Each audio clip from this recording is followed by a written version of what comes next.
Mom, I cannot be a nurse. I cannot.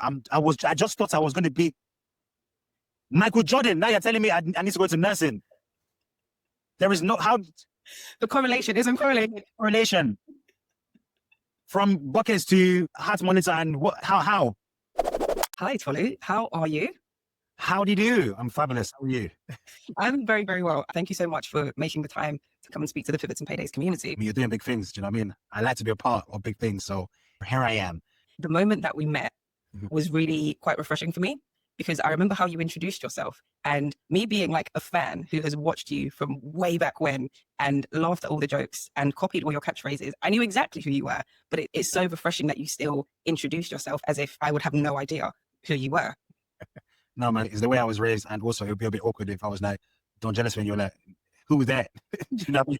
No, yeah, I feel like it's just the way I am. I feel like it's the way to be. Always just introduce yourself in rooms that you've never been in and to people that you've never met. Yeah, just a normal guy. Just a normal guy who just happens to be one of the UK's first real comedic content creators. Hey, I didn't say. Oh, don't worry. That's my job. That's my job today. Give you all the flowers. You've been around, like I say, since 2008. And on one hand, as consumers who see content creators or who see celebrities, it's easy to think, oh, you've always been here, so this was easy. When the reality of that is there was a lot of intentional thought, decision-making and action to get you to this point. So that's what I'm hoping we kind of pull out in the conversation today is really getting to the root of how did this happen? How did you get here? Before you became Don't Jealous Me, what career pathway were you on? What did you want to be? Who did you want to be? All right, so let's go back to the beginning. So I actually thought I was going to make it to the NBA. That's what I thought. Yeah, so you can see in the background, RIP. I played basketball, massive basketball fan, and just like any other kid, you just feel like you're going to make it. Do you know what I mean? You're going to make it. Yeah. And back then, we didn't really have like basketball that you could watch, like the way you watch it on like Sky Sports now. Like it used to just Channel 5. And I remember I would sneak downstairs and watch it around like 2 a.m. Yeah. And, because that's the only time you could watch the basketball. And yeah, I played for a couple of teams over here in the UK. And then I went to the States. So I'm actually, I know you look confused. I am still a baller. Like I can play basketball. Let me tell you something. I'm confused because I also used to play basketball. And I know you're going to be shocked by that because we've met in person. Vertically, I'm not who you would picture as a basketball player. Yeah. But I played for a really long time. And I actually had a guest on this podcast. And I won't name any names, OJ. And I told him that I used to play basketball. And he had the exact same look of shock. But I completely understand what you mean by that mindset of being a baller. Because in my head, I'm still a basketball player. I love it. Can you still play ball? 100%. Okay. 100%. One day, just for the course or something. Tolu. I'm not gonna lie, your eyes not. You look like me when I'm saying I'm a baller. So I believe you. I believe you. That's all I'm going to say on that. But you went to America. You were playing for a few teams here. You went to America. Yes, I played over here for White Heat, a club over here. I played for my secondary school. And yeah, I just wanted to advance in basketball. And I was like, there's a fly that's just disturbing me here. But anyways, yeah, I was just thinking I really wanted to take it up a notch. And obviously America is the heart of basketball. Yeah. So luckily for me, everything aligns to where I am now. But me going to America it was a straight road for me because my parents were already in the States. So my mom, they had a house in Houston, and because my mom was working out there doing nursing, etc. They were like, yeah, come over, come try out and see how it goes and whatnot. So yeah, I was in Houston. I got scouted at Houston University. So like the coaches there saw me and they were like, yeah, man, is he pretty good? Yeah, pretty good. Come there. So I was there playing with these guys, and very quickly I realized I wasn't as good as I thought I was. That's crazy. And I thought I was really good.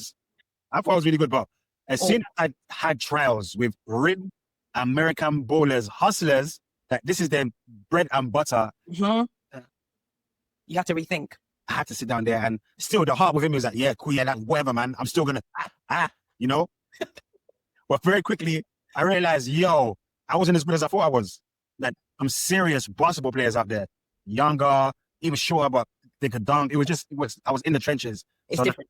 Yeah, I was in like a boot camp, and it was like survival of the fittest. Yeah. And yeah, very quickly I realized that this is a lot, but the heart, the hunger, everything was there. So I tried my best, and they said they'll call me to let me know. So I sat there for days, no call. You know, as you're saying this, I can feel the pain.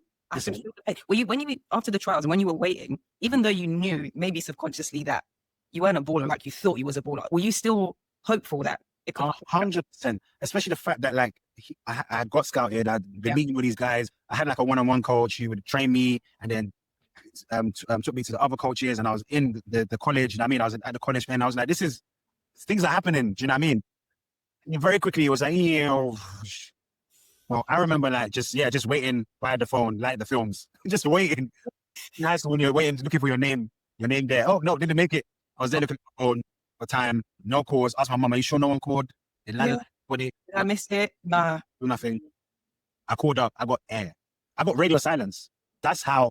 It's not even one of them ones that someone called later to be like, hey, yeah, just want to let you know that you were great, but no, it was just bye. Just nothing. The kids today would call it ghosting. They ghosted. I got ghosted. That's crazy. Pain. So obviously massive shout out to my parents because they've always encouraged me, and mum was just like, yo, you gotta just figure out what you're gonna do. Do you know what I mean? That it hurt me so much that I just like I came back to England and just stopped watching basketball. You didn't? I did. I stopped watching basketball. I didn't play basketball. Again, I was heartbroken. Yeah. And also that lets me know that you are really about it, because these guys try to find another, but also like being that young, when you get ghosted like that, I do hear, especially with like a lot of football players over here, like it is traumatizing. It is, of course it is. It's very painful, especially when you feel like that's what you are set out to do and to do. But yeah, I came back to the UK, and like I said, my mom's a nurse, so she was just like, what are you going to do? I have no idea, because my qualifications are because I did health studies. I did health studies in college. Right. And that was just like always just like a backup of whatever I'm going to do. So mum was like, look, why don't you study nursing? Right. Yeah? Why don't you study to be a nurse? And I was like, mum, really? Me? First of all, all these random things was just me. I'd be like, I'm 6'4". What am I doing as a nurse? I said to say height has anything to do with nurse. But yeah, you know what I mean? Yeah. But mentally it's just not where you lightning. Yeah. I mean, it's not what I imagine. So I'm just like, nurse, what are you talking about, mom? She's like, think about it, yeah. I'm a nurse. I've already got all the notes. I know how to go about it. You can just my notes. It's easy access for you to like, mom, I cannot be a nurse. I cannot. I just thought I was going to be Michael Jordan. Now you're telling me I need to go to nursing. There is no how. The correlation isn't correlated. Correlation from buckets to how to monitor and what, how. So I was just like, you know what? Like, I sat down for a while, and I was like, you know what, Tolu, bro, what are you gonna do? Yeah, need to figure something out. So I was like, you know what, mum, I'm gonna give it a try. So, anyways, I go to Anglia Ruskin University to study to be a nurse. I remember like my first day there, and just like, you know, this ain't bad, because you know uni is like, this was before uni, so going into uni was like a bit of freedom as well, starting to take my mind off the fact that it didn't work out with basketball. Right. That I've always wanted to go to uni anyways, but just for the experience. Do you know what I mean? Yeah. So, yeah, I'm there now, and I'm like, just, you know, fresh as week, and just meeting everyone, and then I'm doing a practical work. So they give me like my uniform and stuff, and I'm looking at it thinking, oh my gosh, this is real now. This is not going to fit me. Can I get something bigger? I'm sure they had to customize my own design. My own, because it was too small. But anyways, I remember going into classes, and I was like, you know, this ain't too bad. Like teaching you how to resuscitate. It was general nursing, so it came with so many parts of nursing, whether it be mental health, whether it be, do you know what I mean, just all areas of nursing. Yeah. So I was like, you know what, this is all right. I don't mind this. I can make this work. I had a couple of friends there as well who didn't study nursing, but friends from college and stuff. So all of that. And then I remember like 2 weeks later, they were like, okay, now I have to go to placement. Right. This is where shit hit the fan. Okay, it hit the fan. I was like, but in my head, I just thought, placement, cool. I'm gonna go hospital, innit? Like, I'm not even thinking about what's in the hospital and stuff. I didn't watch ER. I didn't watch all this. Right. So I'm just thinking, okay, cool, placement. So first day of placement, I had to wake up around like 5 a.m. Yeah, catch the bus to go to the hospital and stuff for placement. So I'm like, right. First of all, this is a bit early. Yeah, but okay. All right, cool, whatever. Yeah. And whatnot with my clothes. And that even was just a different experience again. Yeah. Get there now. And the nurse in charge, she was just like, she brought me into the ward. She was like, oh yeah, we're just going to be looking after all the patients in this section here. Yeah. Showing me around and stuff. And I'm like, okay, this looks pretty. Yeah. She just, the next thing you know, she's like, oh yeah, all right. So she introduced me to everyone, and she's like, all right, we're going to just deal with this patient over here. I'm going to show you a few things to do. Right. Said, cool, no problem. She just opens the thing for me from the lady. Hello, Miss Taylor, how are you? Boom, boom, boom. One grandma sits in there like this. Wow. nappies filled up. Yeah, she was just in her nappies. Yeah. Okay, so what I need you to do, you're going to help me just take off the nappy and whatnot. We're going to change her and whatnot. As soon as she took off the nappy, I just saw everything you should not see. Number 2s, number 3s, number 4s, every number. Were you not expecting that? Like this wasn't, were you not prepared? Nothing. That is a crazy introduction, I have to say. This is my first day. That is wild. This is my first day. She's like, oh yeah, no, just, you get used to it. I said, my man, I said, no, I'm not getting used to this. No. No. I remember like, I'm leaving the place. Yeah. Yeah. I went to the toilet, sat down there. I was like, wait, Tolu, is this your life? Like, is this what? No, I respect nurses so much, but until you are there and you realize how much they do and what you go through, you're like, yo, this is, you can't just wake up and just say, I'm going to be a nurse. That's It's a a lot. you. Yeah. Really a lot. So I remember like just getting some more courage from the toilet and then fake flush coming out again. And they're like, okay, we're going to deal with this patient now. Yeah. Going to this other patient's room. I feel like it was like a showcase of just disaster that day. There's this old man there with a catheter and he's just trying to yank it out. He's trying to yank the catheter out. And I'm there looking at it and I'm like, okay, no. So I leave once again. Yeah. But this time I'm crying. This time I'm crying in the toilet. I'm crying because I'm sitting there. Oh, and it's your first day. I go, no. Is this what I'm going to... I call my missus then. I'm like, babes, no, you don't understand. There's a guy with a catheter and he's just yanking it. She's like, what? Why did he do that? I said, I don't know. He's yanking it. There's this lady here. Nappy's full. The smell is crazy. I can't deal with this. She's like, oh, babes, like, you just need to... Don't just pray. We'll figure this out. And I call my best friend as well. I'm like, bro, like, this is mad. There's a catheter. He's like, slow down. Starts busting up. I'm like, bro, this is serious. Anyways, Yeah. I leave the hospital. You left? I leave. Tolu. I leave. My darling, I leave. Oh, this was serious. This was like, I can't do this. I had to go because I was like, this is... Is that the first moment where it really sunk in that this is now my reality if I don't change something now? 100%. The thing about me from young is I've always just been spontaneous. Right. Always just been able to just go in a room and figure it out and just like, it is what it is. But yeah, it wasn't what it was. When I was there, I was like, no, this can't be it. The real like moment where it's like, you need to figure out what you're going to do with your life. Mm-hmm. Like, this hasn't worked out. Possible hasn't worked out, but what are you really going to do with your life? And I remember going back into my accommodation and sitting there and just thinking, like, man, I need to figure this out. So I remember sitting on there praying to God to just for guidance and just help me out. Like, I need to know what else I'm capable of doing, because I didn't think I had any other gifts or qualities. Yeah. All I knew was basketball. Do you know what I mean? Like, kids growing up playing sports, that's all you really know. That's all you think about. Obviously, your parents will tell you need to think of a backup and stuff. But in my head, I'm like, I just want to play basketball. This is it. This is it. It's so crazy because I think there's so many people that had a similar kind of heartbreak with sports in particular, and it's different. It's a different type of heartbreak. Yes. You know, and then when you have to then figure out like what else you can do, like that whole thing, that's a journey in itself. It is. It's a massive journey, and the fact that I really like just didn't pick up a basketball, I never knew that would happen. Mm-hmm. Me, especially with someone that everyone knew me in school. Like, I was in the playground basketball. Right. Always over ball. One of those guys always over ball. Yeah. Playing ball.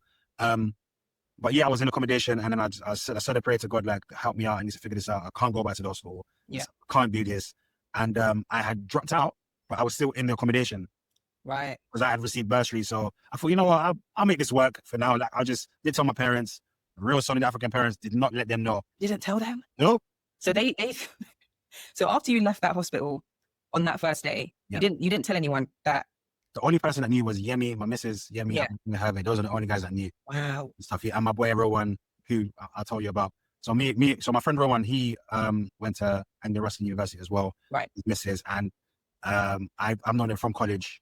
Mm-hmm. And we ended up going to the same uni. So that was like my close friend in uni. So I would always go to his house to get some food because his missus is always cooking. So I'm like, this is free food. These times I'm not getting anything with myself. So I'm like, okay, cool. I'm gonna just come over here, play video games, all of that. Going to his accommodation and going to his fridge, making myself one burger, got myself burger, bread, put everything together. Yeah, in uni. That's easy. What's happening. That was what was happening. Anyways, made myself a burger, went to his room, and then his missus was there, he was there, they were just chilling, got the burger, now just eating. Yeah. He turns and she's laughing at the way I'm eating this food because she's like, bruv, relax. Yeah, calm down. It's not that serious. She brings out her phone, an LG phone, and starts recording me. Yeah, so she's recording me. So as she's recording me, I'm like, don't jealous me. Just because you haven't got burger in your country, don't be a hater, man. So I just go on a serious rant. Yeah, but it's not serious, right? Just jokes, you know what I mean? Yeah, of course. When I tell you she is laughing for a good 30 minutes, just straight, just as in crying with laughter. Yeah, she's laughing. And I'm like, yo, relax. Relax. That's how it starts. She's like, she's laughing. I'm like, it's not that funny, chill. She's like, I'm going to put this on Facebook. Yeah. I said, if you dare, yeah, these times, I'm not doing anything with my life. Man, them are going to be like, what's this guy doing? I'm here eating a burger. You're recording me and you're telling me you're going to put on Facebook. She goes, Tony, you don't understand. This is funny. My boys looks at the video. They're crying with laughter. Yeah. Wow. You have to, and I wasn't the funny guy in school. I was a class clown. I was definitely like a clown. You were the sports person. I was a sports guy. Uh-huh. You had other guys that were the funny guys in school. You know, like you knew that funny people. That wasn't me. I didn't even know I had the ability to provoke humor. I had no idea whatsoever. That is absolutely insane. Looking at the trajectory that you've taken and the path that you've taken, that wasn't always innately something that you saw in yourself is absolutely insane. And the other thing that's so fascinating about that story that you've just told is I think there's so many moments where the things that we are amazing at, the things that really provoke a reaction out of people, just because it's not the things that we've seen ourselves doing or the paths that we've seen for ourselves, is so easy to disregard it, to ignore the signal and still trying to force the path that you think you should be on. And I think your story is an amazing one because thank God you didn't ignore that signal. Yeah. Do you know how much humor you would have robbed us all of if you had ignored that signal? It's like, even when I look at myself now, I'm like, bro, you are funny. Like, but it's mad for me to see because it's something like you said, I never even in my wildest imagination would think I can come up with just, because I feel like there's like a science to it. Yeah. To the comedy, and there's an intelligence to comedy, which I just never knew I had. Do you know what I mean? I never knew I had it. But to continue, yeah. So anyway, she goes, I'm going to put on Facebook. Like, don't put on Facebook. She's like, Tony, this is so funny. I have to. Yeah. Like, you know what? I ain't doing nothing. Yeah. Just put it on Facebook, man. Who cares? These times, no one's doing anything like that anyways. It's just like pictures that people are posting on Facebook. So I'm like, post it. She posted on Facebook. 20 minutes later, she's like, Tolu, because I'm chilling with my boy playing games. He's like, come and see. Come on, Facebook. Viral. Yeah, this is like, it's gone absolutely bonkers. Yeah. And like you say, at that time, this wasn't the blueprint. This wasn't the thing that was viral wasn't a word. It wasn't a thing. Yeah. It was just like, whoa, like there was so much attention on this video. Right. So many comments and stuff that was just, it was just going crazy. Right. Next thing you know, I'm receiving phone calls. Yo, bro, just saw the video on Facebook. Too funny, bro. No, it's too funny. I'm like, bro, what's going on? Receive another phone call from my boy. Yeah. Speaking to you when I was at hospital, Hervé, and he was like, bro, he bets if I make another video, it's not going to be as funny. Now, the competitive spirit in me from being a basketball player, I'm like, oh, yeah, bet. Say no more. Yeah. Well, I'm like, so I make another video. I'm like, bring out the phone, make another video. Yeah. Same thing happens. Laughter as well. Boom, boom, boom. Put on Facebook. This one goes even. This one is a gunner. This one flies. Yeah. This one went so much that I started receiving phone calls from uncles and aunties in America. See, that's how you know that the reach has been reached, because when it reaches the uncles and the aunties. Oh yeah. And you know you've. This is the WhatsApp uncles and aunties. Yeah, you've migrated to the other side. No. Yeah. Yep. Yeah. So and then I received a call from my mum. Yeah. Yep. Tolu, what's this video? I'm like, huh? I can't even lie and say it's AI or anything. AI is not there yet. Tolu, what's this video? You're talking about this, and is that what we sent you to go and do? Is that what we sent you? So I'm like, yo, mom, you have to delete it. You have to delete the video. You're talking about people from Ghana. You are doing, because you have to remember, this is the first of its kind. So anything new is always going to be looked at as like, yo, crazy. Yeah. Crazy. My mom didn't understand it. I didn't even understand it, to be fair. I just enjoyed the reaction from it. She made me delete the first video. She didn't. She did. So if you actually go on like from my page, and especially on my YouTube page, the first video starts from is Part 2. Part 1 is nowhere to be found. Part 1 is nowhere to be found. Yeah. That is insane. Yeah. Also, like, I understand it because there wasn't a blueprint for this. Of course. So, from your mom's perspective, it's like, I'm trying to protect you from what this could be. Exactly. You know? So yeah, I understand. And I'm Nigerian, man. So it's also the thing of like, you're carrying your family's name. Right. Do you know what I mean? And if you're carrying your family's name, you want to make sure that it's carried in the best light possible. Right. So anything that is opposite to that, they're shutting that down. Yeah. I mean, they're shutting that down. They're going to try and shut it down. But you know, God had a plan for his son. And I found myself like, I deleted it, but I was just like, oh man, like this was doing so well. stuff, but the other video was still there. For some reason, she didn't clock Yeah. new stuff. So I just sat down. I was like, yo, like I had an itch. Right. I had an itch. I was like, yo, like I need to do more of these. And let me ask you, at that point, when you say this is doing so well, Mhm. what does well even mean? Is that just interaction? Is it engagement? Is it like, what is your concept of good? Because this was so silly. Yeah, it's a great question. Well, for me, it was just the fact that it was the attention from the videos, it was the interaction, it was something that I had never seen on Facebook. Right. Or, do you know what I mean? Because these were like these are like the founders of social media. So like apart from like MSN and all of that, Yeah, like, yeah, of course. when you could actually put a video on and stuff like that. So for me, it was just like it was the interaction from people, it was the calls from people, Right. and stuff. And I just thought to myself, yeah, this is, and also it was something new. It was a burst of new energy, new light, especially being told no from basketball, gone to do nursing now, and there's a hell no. Yeah. Do you know what I mean? So then it's now like I've now found something that's just brought a new light, new flame to me. So I'm like, I just need to do this. Yeah. For myself, if anything. So I had a laptop, I catch myself, I put the webcam on, start recording videos, post it onto Facebook. All these videos were just one after the other, going viral. Same. And for me, to be honest with you, it weren't even like I didn't think of, oh, I can make money. I didn't think there was a career out of it. All I knew was I'm doing something that's making me laugh. Yeah. Because I got into it, I was like, actually, like the things I'm just coming up with from the cuff is just hilarious and stuff. And I'm like, yo, this is funny. And I'm trying not to laugh in the video while making the video. And that's even, I'm watching the videos after and I'm like, yo, this is, like, who is this guy? Yeah. I mean, who is this guy? And then I progressed. Obviously, YouTube was there. So I was like, I'm going to set up a YouTube page and start posting these videos onto YouTube. So I did that as well. Same thing happened, interaction and stuff. And it kind of lived in the bubble of just like a massive interaction and calls during that time. And then remember, I got a call from one of my boys and it was like, yo, like, do you know that YouTube pays you for your content? And I was like, he was like, you should check your emails. I said, I got an email from YouTube talking about monetizing my content. Right. And like, this is clearly junk, right? I put it into the bin. The email that they sent, I put it into the bin. Wow. Said, bruv, take that email out of the bin and respond back to that email. I said, so why would they want to pay me for my video? That doesn't make any sense. Right. Do you know what I mean? That doesn't make any sense. He was like, bro, like he was very into like IT, them times and stuff. So he saw a lot of things early that I didn't see, and also a lot of people just didn't see or were aware of.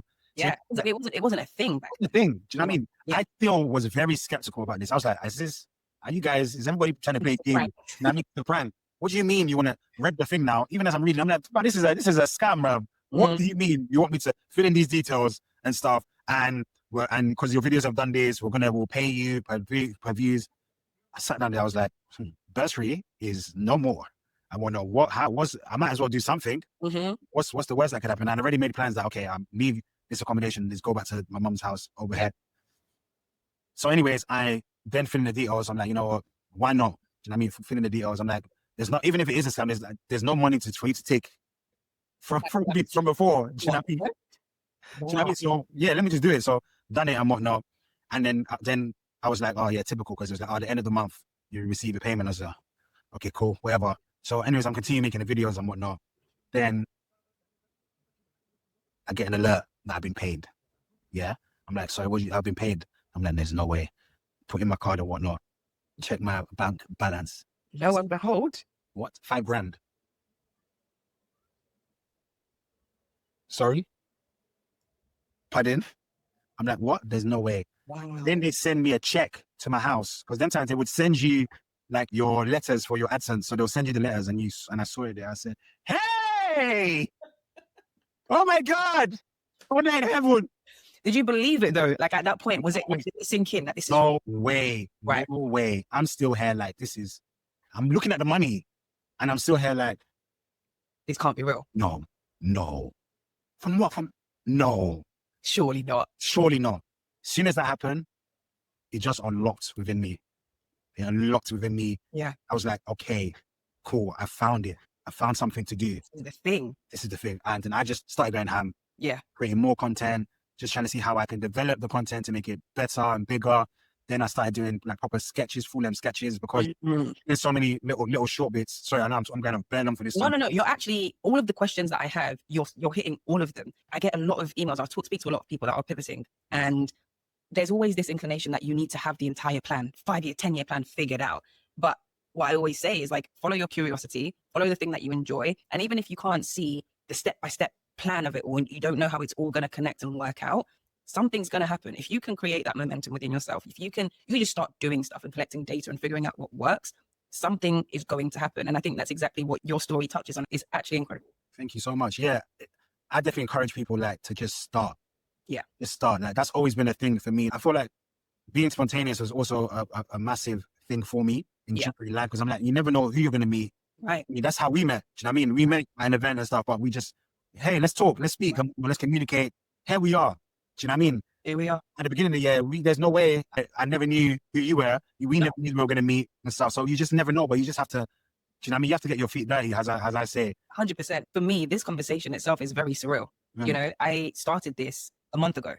So at the time when I had met you, it had only been live for like 2 weeks. Yeah. Which is insane. So for me to, and like I say, I've followed you for a really long time. My partner and I absolutely love your content. When I told him we were going to have this conversation, he immediately, like, your catchphrases, they're like ingrained, you know? So we immediately were just laughing about that. Yeah. So that the dots have connected in this way, I could not have predicted this. Yeah.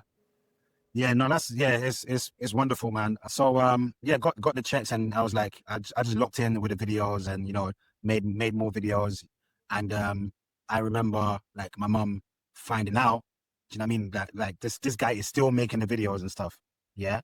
And then I remember her calling me and just being like, Tolu, like, yeah, still. I said, yes, mum. I said, mum, I've just bought a car. He said, I have questions. Yes, answer.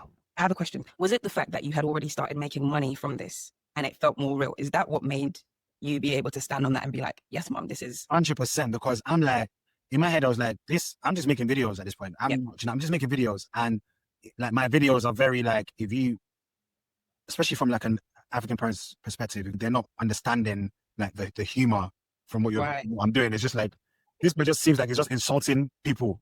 Yeah. Do you know what I mean? But it's very, it's comedy, but my mum was just not familiar with it. It's the first of its kind, can I say? So I definitely had a bit of chest, because I was like, you know what, I'm making this. It's some piece. I don't know what the level of money is to be considered great money, but this is better than anything I've ever had before.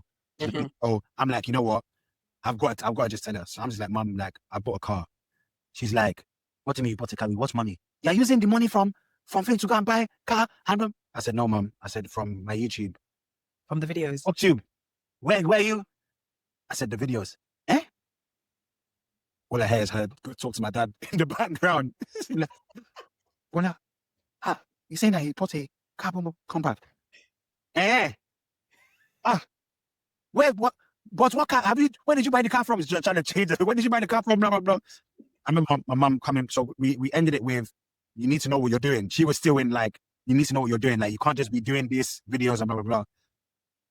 Then I remember my mum coming back from the States, came to the UK now, and I remember her coming into my room. Yeah, this is after, hello mum, how's everything? Boom, boom, boom. I remember come to my room. Yeah. And saying, Tolu, so what's happening with university? You're not going anymore, are you? You dropped out. That's what she said to me. She knew. Yeah. And I looked at her and I was like, oh, so at that point you hadn't had the conversation to actually say, I'm not doing money. Yeah. Right. Okay. That I dropped out. She had no idea. Wow. So they had come back. I had come to the house, do you know what I mean, to come and see them and whatnot. So I'm in the room and that. And my mum just like, she walks to my room, and just like any mother just knows their kid, they just know something's up. Yeah. He just came and she was like, you're not going to uni anymore. Are you? Like, you dropped out. And I said, yeah, mum. Well, if that's what you want, then that's okay. Oh, I love that. That's okay. But just make sure whatever you are doing, if it's videos there, make sure that you are doing it properly. Yeah. You don't say things you shouldn't say, and just make sure you are doing so. And then she's like, so you're making money from this. I showed her the check. Yeah. She's like, you know what's hard to argue with? Making money. Let me tell you, a lot of the time, that fear around like sharing things with your parents, especially African parents, right? Oh yeah. I don't think it's that they don't want you to be creative and innovative, but they want to see some proof. They want to see traction. You know what I mean? So my advice put to anyone who is pursuing something creative that might be away from what your parents are wanting you to do, my advice is really try and prototype it somehow. Try and get some traction, and then come to them with the traction to have a conversation, because it's really hard to argue with. Yeah, well, cool cat. No, they need to see something tangible, even if you have a plan. Right. The plan at the bare minimum is great because then at least you show that you know what you're doing. And if Mhm. they don't believe that, you believe that. Do you know what I Right. mean? You know what you planned and stuff. So she had seen that. She was like, okay. Then she had been receiving more phone calls from people, from family. And this time it wasn't, what's your son doing? It's more like, this is funny. This is, yeah. Oh, I love that. So I they're love now thinking, like, what's happening here? Like, this boy has clearly got something. something's happening. Yeah. They start looking at my stuff and whatnot. The rest is history. My dad's like my biggest fan now. Oh, love that. Dad's calling me saying, oh, he saw this new video that I've seen and whatnot. Yeah. Well, from those videos, continue to post those videos. Oh, so then there was a thing called Media the Banjos that were doing like auditions. Yeah. Which is a TV show. It's on Netflix now. They were doing auditions and I saw it on Facebook to audition for this. And I was like, you know what, this would be dope to add to my portfolio of what I'm doing now. And this is in the realm of what I'm doing. So I auditioned for the role, absolutely smashed it, killed Yeah. it. You see, What she did. but that was even something new again. The audition process was like, I've never done this before, but okay, cool, I'll try. And I was just in the flow of things. I got the role, played a character called Cousin Femi, which is like a household name within that show. And then there was a lady called Sarah Fraser who was on set when we were filming. And she was like, who is this guy? I need to know about him. Right. And she was like, are you interested for coming in for another audition? We're doing a show called Signal with Rupert Grint, Don Johnson, Nick Frost. First of all, I don't know any of these people's names. Yeah. So you had to go and look. I'm just, some of us, I'm just like, audition again. Yeah. I'm and with the flow of making money now. So and I'm in jail one day. So I'm like, yeah, why not? Yeah, I would love to just come in and audition. And then I remember going to go and research other people now, and I'm like, hold on, this is Ron Weasley from Harry Potter. Something like that. I don't know anyone's names, but I never forget a face. So I'm just like, yeah, well, if she wants me, I'm like, this is yes. This is amazing. So, anyways, I'm learning my lines now. That's another thing. That's another, and like when God really reveals your talent to you and stuff, you just start to notice. And also, like being as a like human beings, that we don't know how much pressure we can take onto we are actually under the pressure. Yeah. We are like, as human beings, like, we can do so much, but like a lot of the time it's just the fear. It's just like getting over the fear of what if I had no, at that time I had no fear. Right. No fear whatsoever. It was just, I'm going to do it. If it doesn't work out, it doesn't work out. That's cool. It doesn't matter. I'm already doing something anyway. So it's fine. Yeah. The flow of it. Where did that come from though? Because that's a thread throughout your entire journey. Yeah. Even when you were getting the no's from basketball, even after uni wasn't working out, the placement wasn't working out, you didn't come into the next thing without that energy and that mindset of this is going to work out. How did you stop your heart from breaking to the point of like never being excited about the next thing? As soon as I had found that light, I should say that flame, I was like, this can't be taken away from me. Right. Something within me. And I am going to just do my best and look into this. Right.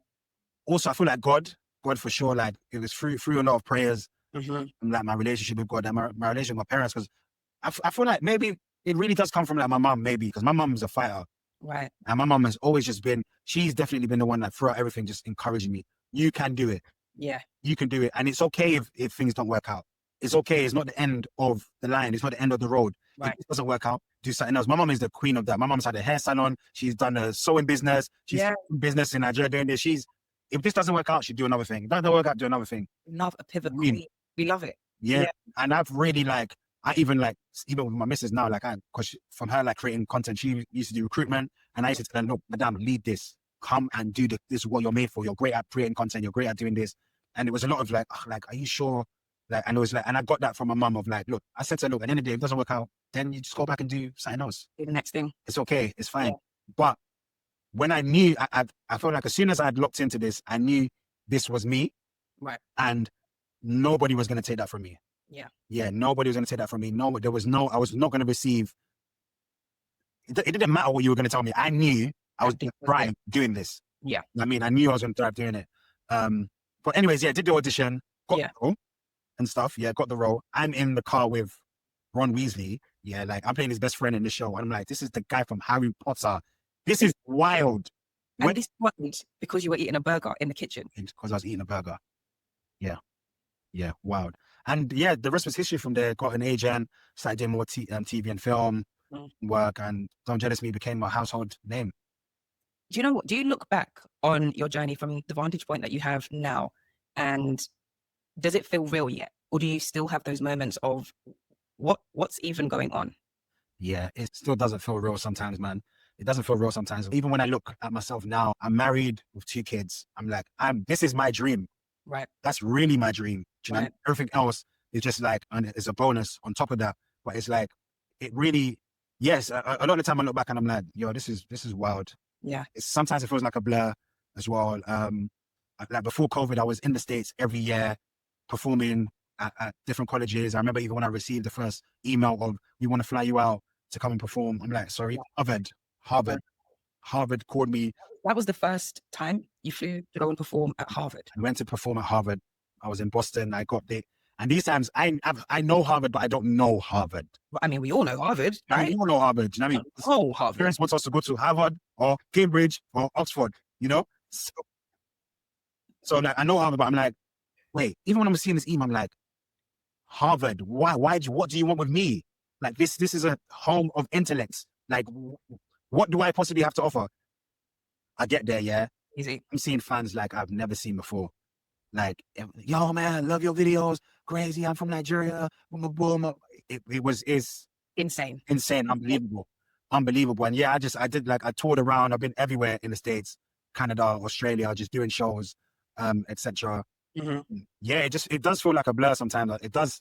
Sometimes I get like, through the years, I've had a bit of imposter syndrome and stuff. Right. Just like sitting there thinking like, yo, like, number one, have I still got it? Number two, is this real? Is this a stimulation? Do you know what I mean? Like, have I really, like I said, I wasn't the funny guy in school. I didn't know I had this ability, but then time to time, God will remind me, your community is very important to keep a great community around you, because your community will remind you of what you've done.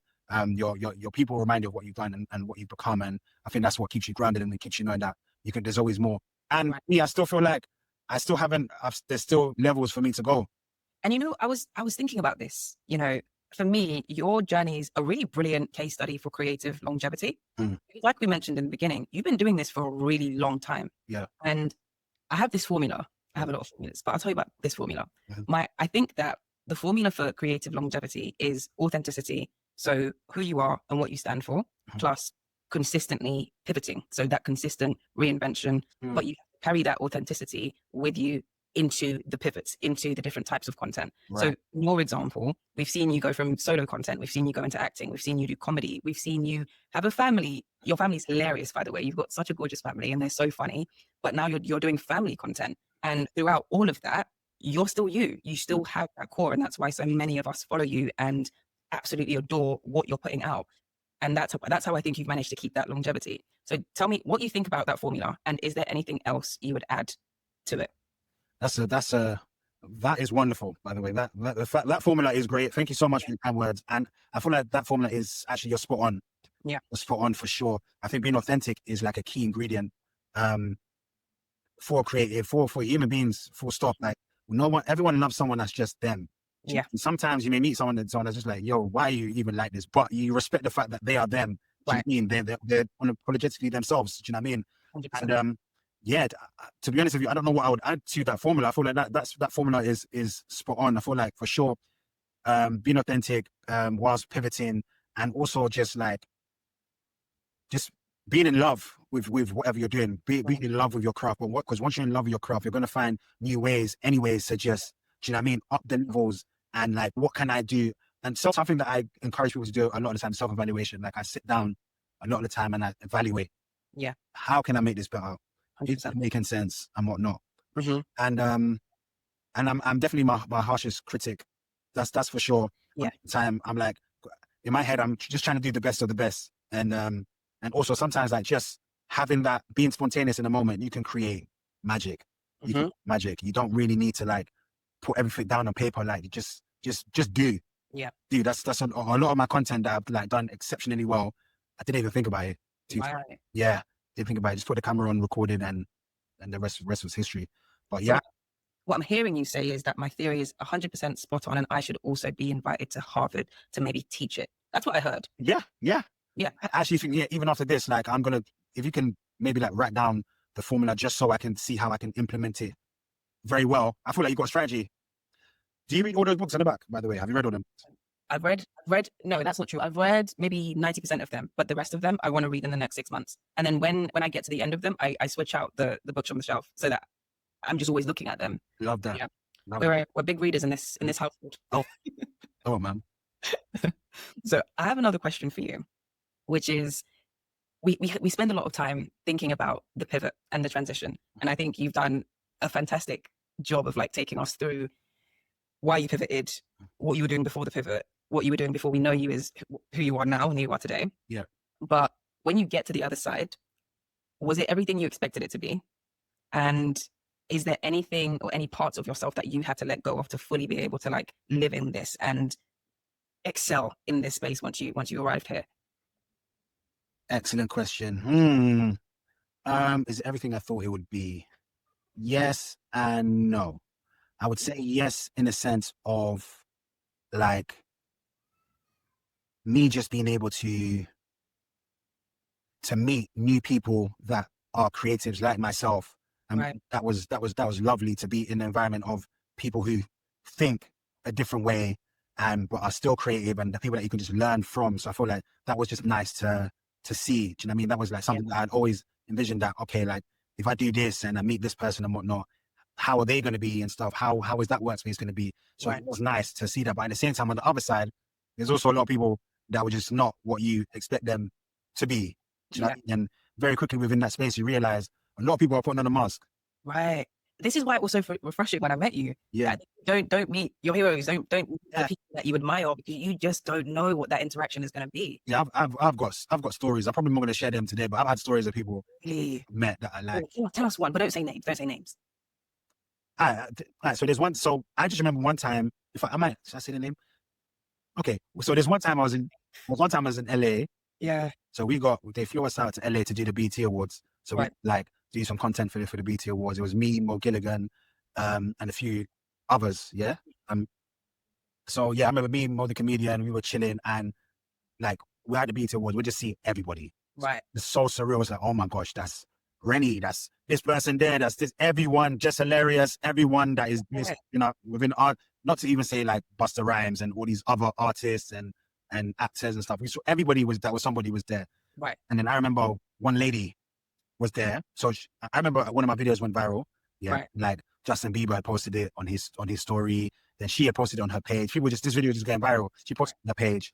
And I remember DMing her and being like, oh, thank you so much. Yeah. Really appreciate it. Yeah. Messaging me back, oh, hilarious. Love your stuff, man. Follows me. So I follow back. So there'll be a little back and forth in the DM and whatnot. Yeah. And then I remember meeting her there. So I'd seen her there. Yeah. So she was talking to someone, me and Mo were there. And I was like, saying to him, I was like, yo, bro, like, that's really, yeah. Just chill for me. So I'm just going to go say hello. You know what I mean? Like, you know what I'm saying? Right. You know what's me in it? Yeah. So what happened? she's talking now. So she's talking and I'm there. I'm just there waiting. Right. I have manners. Of course. Manners. Yeah. I wouldn't just go and interrupt you. So let's say it has side by side as we are here. Yeah, that's okay. I might have been a bit further away from her, but just waiting for her to finish. Chilling. Now just smiling at Mo thinking, just wait. Yeah, just wait. All I heard is, what? What do you want? I'm like, oh, no, sorry. No. My name is Tolu. Don't jealous me. I'll follow you online. Okay. No.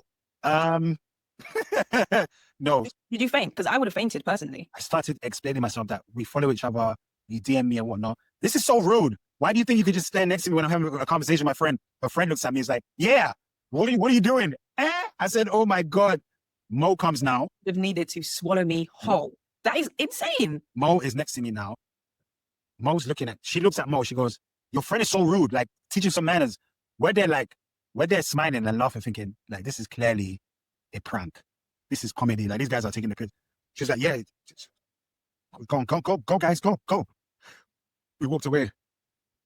That messed up my whole BT. I was not doing it. I said, oh my God. I'm even speechless. I said, but we follow each other, though. And you even had an exchange. So that's that. Wow. On a few occasions. Wow. Do you know what I mean? On a few occasions.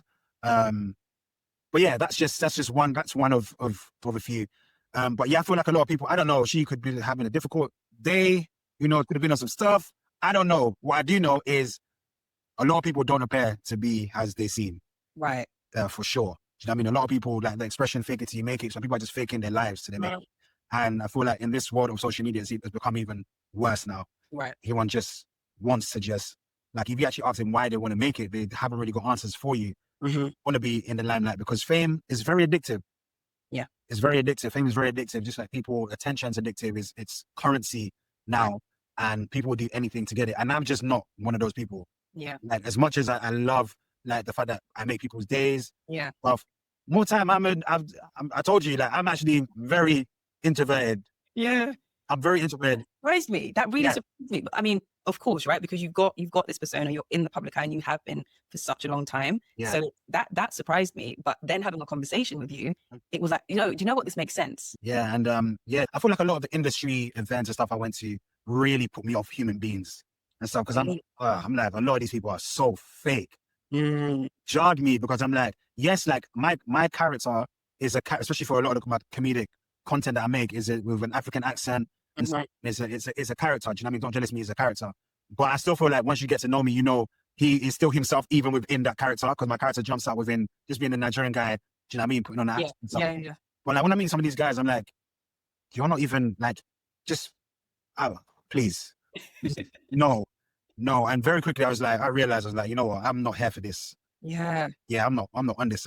I love authentic people. I love genuine people. I love to just have a conversation with people. It's not the whole, so that part of like making it into that section and like meeting people like that, I didn't like that at all. But That's interesting. Yeah, it's part of the game.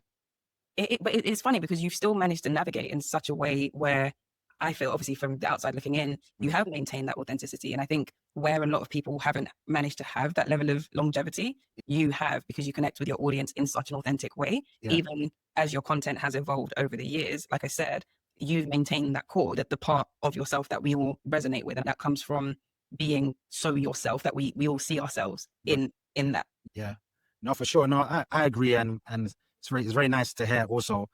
I'm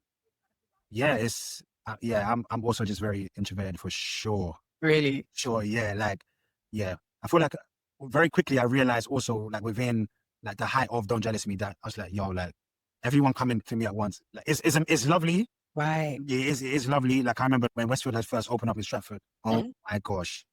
They were like, who is it? Justin Bieber does hair? They had to shut down the escalators. They shut down the whole middle. They had to bring security to take me out and go around. This was like the height of Don't Jealous Me and stuff. So, and very quickly I was like, this is mad. Yeah, this is mad. Bro, I'm just trying to chill and whatnot. Insane. And you just have people bring out their phones, recording. Yeah, and that to me was insane. I wonder if do you feel like while you were in it, you were aware of the cultural impacts that you were having? No. Or has that realization really only come retrospectively? Yeah, it definitely came later down the line, and like just being in it more to understand that, okay, this is it now. Do you know what I mean? This is it. This is the life. This is what comes with it now. As we see, and this is at my level, like there's superstars out there that do that. Like they can't even come out of their house. I would absolutely hate that. Yeah. I love like putting on any random clothes with my sliders and going to the corner shop and stuff to just go and buy stuff. But sometimes I have people just bring out their phone. I remember like being at the shopping center. This is when my daughter was first born. I'm holding her in my hand. No. Someone's come to me and it's like, yo, bro, no, we need to get a picture. No. Should I just put my child on? I'll put her down. Do you want to carry her, brother? Like, where do I put my child here? And it's like, yo, man, I can't. I'm sorry. Like, I'm with my child and stuff, so I can't. Like, if I had something else here, then cool. Another time, I just Nando's, just like family eating and whatnot. But it's some people, they forget you're a human being. Yeah, that's what it is. I said to Yen the other day, I'm like, do you know what? At the end of the day, it's never what's done, it's how you do it. Do you know what I mean? Right. A lot of the time, it's how people do it. A lot of the time, it's how people engage with you. Like, either make your day or not make your day. So it is pretty important to, like, even when you're just engaging with people, to just like think before you're doing these things. Yeah. A lot of people, they don't think. Like, they will just bring up. Just yesterday, I'm at the station coming out. Yeah. I just, as soon as I walk up the stairs, yo. Oh, that's a lot. That's a lot. I don't know whether there's anything in my nose. I don't know whether, do you know what I mean? Can you imagine, like, just. And you know what? The station is a stressful enough place. There's a lot going on. So I'm so sorry that you went through that. I empathize. Very quickly, I'm like, see, this is why I don't like coming out. This is why. This is why. But I also understand that everyone's just different as well. People don't know how to deal with things. And also, like, I also appreciate that it's from a place of love. Yeah. I feel like that's what always, at the end of the day, that's what it always boils down to for me. I'm like, look, these people, it's not like they're saying anything mean to you. Mm-hmm. It's from a place of love. and they just don't have the manners.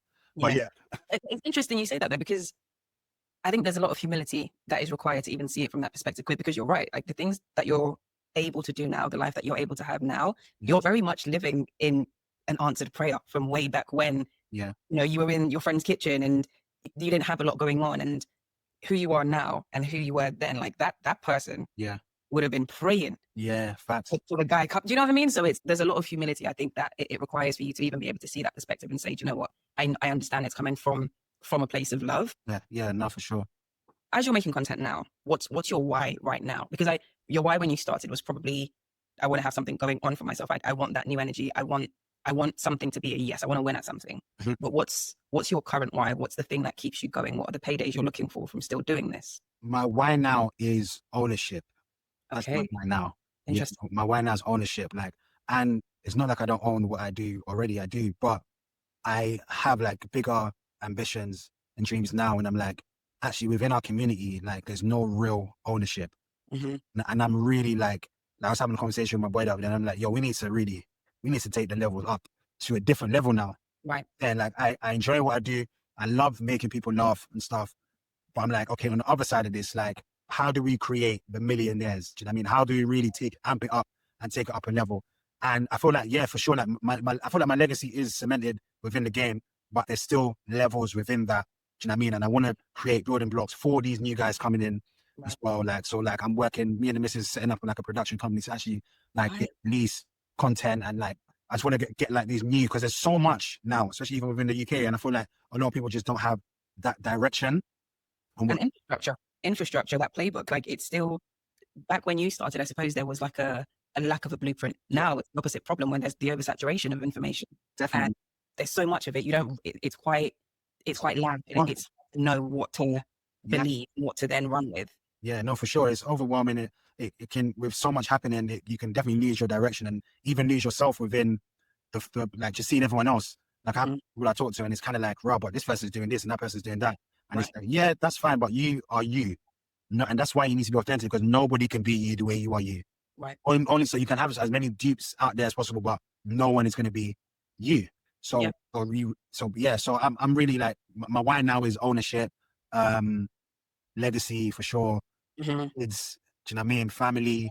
I Uh, love they're also a part of the content that you make. oh yeah, for sure. Your partner, you're like, it's Yeah, just the way that you've been able to do that and the way that you're building out that legacy piece. I yeah, think it's just masterful. It's really, there's a lot of strategic thought, I think, that has to go into that. And I think a lot of people miss a trick because they think it has to always be just them and oh, it's oh, only going to be oh yeah, successful just them. oh And that's yeah. not Mm. the case. You want to go far, go together, right? And I think And you and your partner, you've done that.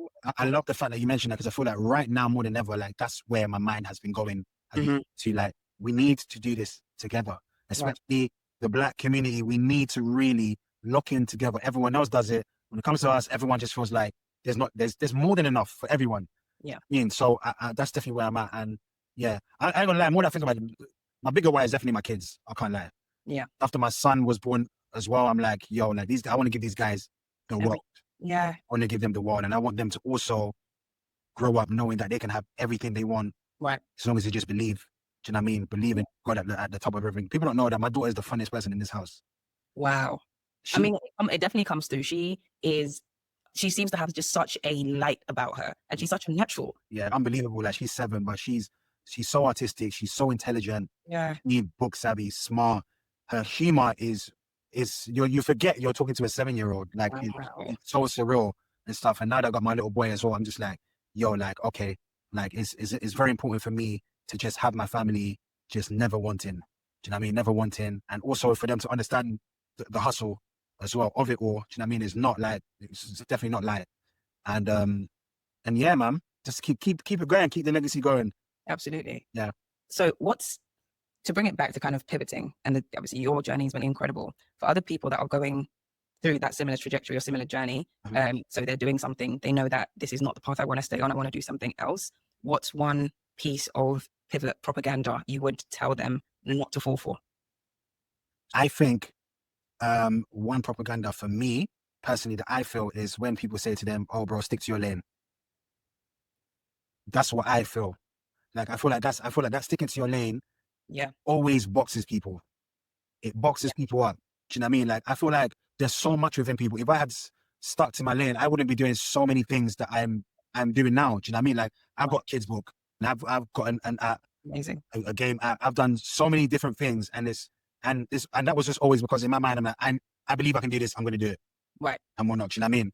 Yeah. But I'd stuck to just stick to your lane. And I remember Idris Alba telling me this as well. He was just like, bro, like we're not just meant to do one thing. Things. Yeah. How are we gonna come to this world and just do one thing? Yeah. Like, yes, you can make something your bread and butter, but that doesn't mean you should now close the doors off to other things. I think when people say to people, "Oh, just stick to that one thing and whatnot," I think that's a load of crock, in my opinion. You know what? It's funny you mentioned Idris Elba. He is a dream guest of mine to speak to because he's such an advocate for the concept of at any age you can decide that you want to pivot and you want to do something else that isn't in your lane. Yeah. And there was a commercial years and years ago. I don't even know what it was for, but I'll never forget what he said in that, asking adults, what do you want to be when you grow up? And he would ask that question, and people had dreams that they had just put on the back burner because you get to an age and you think that there's just it's over for you. Like you've reached the pinnacle of growing. It's just not true. You're always growing. We're always evolving. And you should always be asking that question, regardless of your age. Yeah. What do you want to be when you grow up? And striving to try and do that, you know? Another propaganda is when people say grow up, don't grow up. Right. Right. Obviously grow up in certain situations, like, you know what I mean? But at the same time, I feel like that growing up thing is a trap because it stops you from, because a lot of even the Bible tells you to be childlike. Do you know what I mean? Like be childlike and stuff. And like, I feel like that's very important because that's where it's at. That's where the magic is. Yeah. When you're young and you're playing and you're just creating and your imagination and stuff, that's part of dreaming. Do you know what I mean? Dreaming was a very young thing also. Like you have dreams and aspirations to do this, but then the older people get, it's like, oh, that's when I was young. Yeah. It's not working out now, so might as well just bend that or put it to the side. No. Like, but just have that childlike mentality and just just believe whatever you want to do, you can do it. So I think definitely be young at heart for sure. It's often the case that even if you don't, I don't know, you might think I want to become a gymnast. Maybe you don't become a gymnast, but on the way to training to become one or trying to become one, maybe you're going to figure out the thing that you actually wanted or the thing that you're actually meant to be doing. Like you're going to find that on the journey. So you have to try. Yeah. It's never failures, man. It's just another stepping stone. It's all part of the process. Absolutely. Part of the process for sure. It's easier said than done. It's going to be difficult. Or it's going to be difficult, but that's all part of it. Yeah. Part of it. Absolutely. Tolu, you have been a dream. You have been a dream guest. And I think people are going to be able to take so much from your journey. And you're not even finished. I don't want to say your journey as if like you've clocked the game. Like you're in it. You're in it right now. And I'm so excited to see what comes next for you. I'm excited for the production company and everything that yourself and your family do next. And I'm so grateful for your time because I know how busy you are. No, thank you, man. I appreciate it. And I just hope that your internex, because I know you, I mean, I'm on a podcast with Brainiacs. So I'm hoping I've done you guys some justice. You absolutely have. Do you know how much intellect it takes to do comedy? So don't count yourself out of this conversation. Believe me. Thank you, man. I appreciate you. Thank you. Thank you so much.